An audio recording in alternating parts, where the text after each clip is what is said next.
Oke teman-teman, Assalamualaikum warahmatullahi wabarakatuh. Perkenalkan, nama saya Hidayatur Rahman, NPM 204220231, Prodi PGSD, kelas 5D. Baiklah, di sini saya akan menceritakan tentang legenda Bujang Kurap dan Danau Rayo.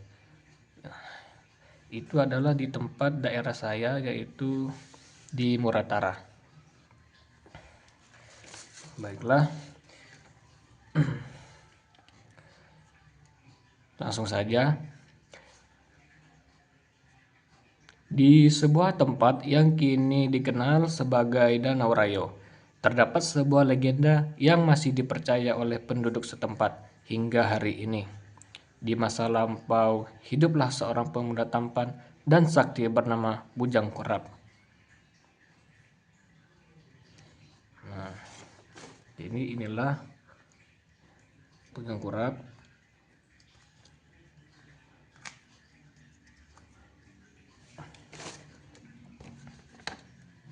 Meski dianugerahi wajah rupawan, ia memiliki kemampuan yang tak biasa. Ia mengubah wajahnya menjadi sosok buruk rupa dengan sekujur tubuh dipenuhi penyakit kurap. Kemampuan ini digunakannya bukan untuk kekuatan atau kejahatan, melainkan untuk menguji hati manusia menilai apakah seseorang hanya melihat fisik atau kebaikan hati. Suatu hari Bujang Kurap mengembara ke sebuah desa yang disebut Desa Pagarmayu yang kini dikenal sebagai Desa Karangpanggung. Saat itu desa tersebut sedang mengadakan pesta besar-besaran. Pesta rakyat itu berlangsung selama 7 hari 7 malam, penuh dengan tawa, makanan lezat, dan kebaikan. Semua penduduk desa tua muda berkumpul menikmati meriahnya perayaan. Bujang Kurap dengan wajah buruk rupa dan tubuh yang tampak menjijikan memutuskan untuk ikut mendatangi pesta itu.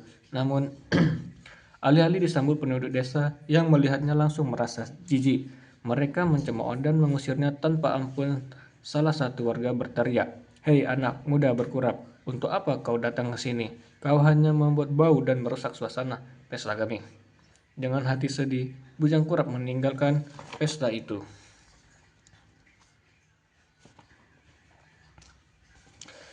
Ia berjalan menyusuri jalan desa hingga tiba di sebuah dusun kecil. Di sana ia bertemu dengan seorang nenek tua yang dikenal sebagai Nenek Bengkuang dan bertanya, "Nenek, kenapa tidak ikut ke pesta? Semua orang di desa sana sedang bersukacita." Nenek itu menjawab dengan suara pelan, "Nenek sudah tua, nak, tidak kuat lagi berjalan jauh ke sana. Lagi pula nenek tidak punya apa-apa untuk dinikmati." Mendengar jawaban itu, Bujang Kurap merasa iba. Dengan kesaktiannya, ia menggerakkan tangan dan seketika itu juga makanan-makanan lezat muncul di hadapan mereka. "Ayo nek, kita makan bersama," ucap Bujang Kurap. Nenek Bungkuk yang kelaparan pun sangat terkejut. Namun dengan penuh rasa syukur, ia ikut makan bersama Bujang Kurap.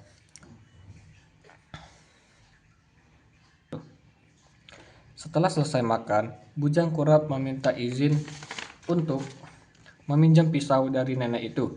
Ia kemudian membuat sebuah rakit dan mengikatnya di tiang rumah nenek tersebut. Sebelum berpisah, Bujang Kurap berpesan, "Nenek, jika terjadi sesuatu, naiklah ke atas rakit ini. Ini akan menyelamatkan nenek." Setelah berpamitan, Bujang Kurap kembali menuju desa yang sedang berpesta. Sesampainya di sana, warga kembali mencemoohnya, bahkan lebih kejam dari sebelumnya.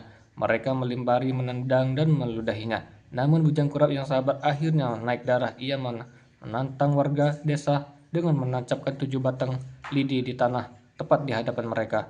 "Jika kalian bisa mencabut lidi ini, kalian boleh mengusirku dari sini," tantangnya dengan tegas.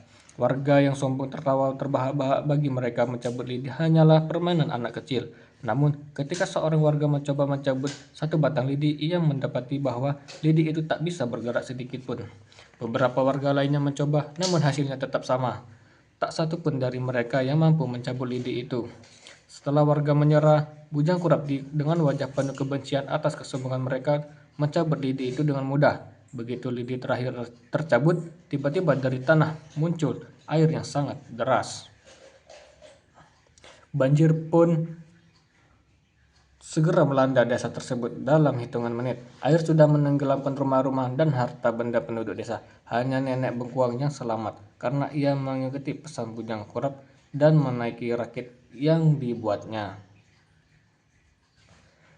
Bujang Kurap kemudian menghilang entah kemana. Desa yang dulunya bernama Desa Pagarmayu kini berubah nama menjadi Karangpanggung, menggambarkan panggung desa yang tenggelam akibat banjir. Genangan air itulah yang kini dikenal sebagai Danau Rayo. Keindahannya memikat wisatawan dari dalam dan luar negeri.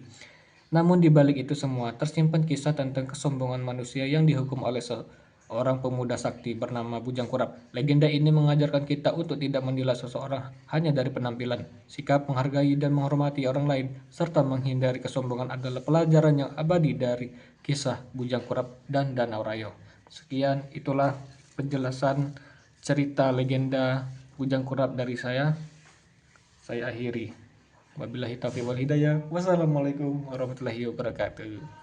Bye bye.